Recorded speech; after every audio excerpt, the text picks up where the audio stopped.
Welcome to 99 TV. నేను ప్రియాంక. తెలంగాణ రాష్ట్రంలో 2025వ సంవత్సరంలో జైలుకు వెళ్లిన వారి సంఖ్య చూస్తే ఎవరికైనా ఒక్కసారిగా ఆలోచన రావాల్సిందే. అసలు సమాజంలో ఏం జరుగుతుంది అనే ప్రశ్న తలెత్తకుండా ఉండదు.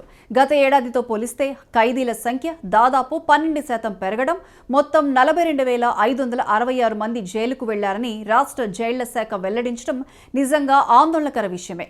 ఇది కేవలం ఒక గణాంకం మాత్రమే కాదు, సమాజంలో లోతుగా జరుగుతున్న మార్పులకు అద్దం పట్టే సంఖ్య. జనవరి 12న జైళ్ల శాఖ డైరెక్టర్ జనరల్ సౌమ్య మిశ్రా విడుదల చేసిన వార్షిక నివేదికలో పలు విషయాలు స్పష్టంగా వెలుగులోకి వచ్చాయి. 2024లో 38,079 మంది జైలుకు వెళ్లగా కేవలం ఏడాది వ్యవధిలోనే ఆ సంఖ్య 42,566కు చేరడం అంటే పరిస్థితి ఎంత వేగంగా మారుతుందో అర్థమవుతుంది. ముఖ్యంగా సైబర్ నేరాలు, డ్రంక్ అండ్ డ్రైవ్ కేసుల్లో వచ్చిన భారీ పెరుగుదల ఈ మొత్తం పెరుగుదలకు ప్రధాన కారణంగా మారింది. ప్రస్తుతం సైబర్ క్రైమ్ మరింత భయంకరంగా కనిపిస్తోంది. 2025లో సైబర్ నేరాల కారణంగా జైలుకు వెళ్లిన వారి సంఖ్య ఏకంగా 135% పెరిగి 1,784కు చేరింది. ఒకప్పుడు సైబర్ నేరాలంటే పెద్ద పెద్ద హ్యాకర్లు, అంతర్జాతీయ మోసాలు అన్నట్లుగా చూసేవాళ్లు. కానీ ఇప్పుడు పరిస్థితి అలా లేదు. ఒక లింక్ మీద క్లిక్ చేయడం, ఒక నకిలీ ఐడితో మోసం చేయడం, చిన్న ఆన్లైన్ స్కామ్ చేయడం కూడా జైలుకు దారితీస్తుంది. ఈ నేరాల్లో ఎక్కువగా చిక్కుకుంటున్న వాళ్లు యువతే కావడం మరింత బాధాకరమైన విషయం. అదేవిధంగా డ్రంక్ అండ్ డ్రైవ్ కేసులు కూడా ఊహించని స్థాయిలో పెరిగాయి.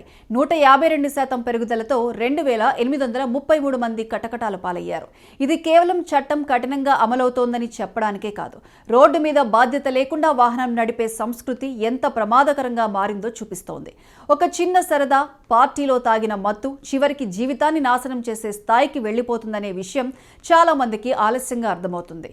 ఇవే కాకుండా డ్రగ్స్ కు సంబంధించిన ఎన్డీపీఎస్ కేసుల్లో 7,040 మంది జైలుకు వెళ్లడం కూడా తీవ్ర ఆందోళన కలిగించే అంశం. డ్రగ్స్ అనేది ఇప్పుడు కేవలం పెద్ద నగరాలకే పరిమితం కాదు, చిన్న పట్టణాలు, కాలేజీలు, హాస్టళ్లు అన్నీ దీనితో ప్రభావితమవుతున్నాయి. పోక్సో కేసుల్లో 4,176 మంది, హత్య కేసుల్లో 3,260 మంది జైలుకు వెళ్లిన గణాంకాలు చూస్తే సమాజంలో నేరాల స్వరూపం ఎంత తీవ్రమవుతుందో అర్థమవుతుంది. జైలుకు వెళ్లిన వారిలో 18 నుంచి 30 ఏళ్ల మధ్య వయసు వాళ్లు 19,413 మంది ఉండటం అత్యంత కీలకంగా కనిపిస్తోంది. అంటే జైల్లో ఉన్న ఖైదీలలో దాదాపు సగం మంది యువతే. వీరిలో ఎక్కువ మంది జనరేషన్ జెడ్ కి చెందిన వాళ్లే కావడం మరింత ఆలోచన కలిగించే విషయం. చదువు, టెక్నాలజీ అవకాశాలు ఎక్కువగా ఉన్న తరం ఇలా నేరాల బారిన పడుతుండటం మన వ్యవస్థలో ఎక్కడో లోపం ఉందని చెప్పకనే చెబుతోంది. మొత్తం ఖైదీలలో 40,090 మంది మొదటిసారి నేరం చేసి జైలుకు వెళ్లిన వాళ్లే కావటం కూడా మరో ముఖ్యమైన విషయంగా చెబుతున్నారు. అంటే వీళ్లలో చాలా మంది హార్డ్ కోర్ క్రిమినల్స్ కాదు, చిన్న చిన్న తప్పులు, అవగాహన లేని నిర్ణయం, క్షణిక ఆవేశం వాళ్ల జీవితాన్ని పూర్తిగా మలుపు తిప్పేసింది. ఇది యువతను సరైన దారిలో నడిపించడంలో కుటుంబం, విద్యా వ్యవస్థ, సమాజం కలిసి విఫలమవుతున్నాయా అనే ప్రశ్నను తెరపైకి తెస్తోంది. ఇక్కడ ఇంకొక ఆసక్తికరమైన అంశం ఏమిటంటే 2025లో తెలంగాణలో మొత్తం నేరాల సంఖ్య 2.33% మేర తగ్గిందని పోలీసు శాఖ ప్రకటించింది. బయటకు చూస్తే ఇది పాజిటివ్ న్యూస్ లానే కనిపిస్తుంది. కానీ లోపలికి వెళ్లి చూస్తే సైబర్ నేరాలు, డ్రంక్ అండ్ డ్రైవ్ లాంటి నిర్దిష్ట నేరాలు విపరీతంగా పెరగటం వల్ల జైళ్లపై భారం పెరుగుతోంది. అంటే నేరాల సంఖ్య తగ్గినా నేరాల స్వభావం మారి మరింత సంక్లిష్టంగా, ప్రమాదకరంగా మారుతోంది. అయితే పూర్తిగా నెగిటివ్గా మాత్రమే చూడాల్సిన అవసరం లేదు. కోర్టు విచారణల కోసం ఖైదీలను వీడియో కాన్ఫరెన్సింగ్ ద్వారా హాజరుపరచడం 70% పెరగటం పాలనలో వచ్చిన ఆధునిక మార్పులకు ఉదాహరణగా చెప్పుకోవచ్చు. ఇది ఖైదీల రవాణా ఖర్చులు తగ్గించడమే కాదు, భద్రతా సమస్యలను కూడా తగ్గిస్తోంది.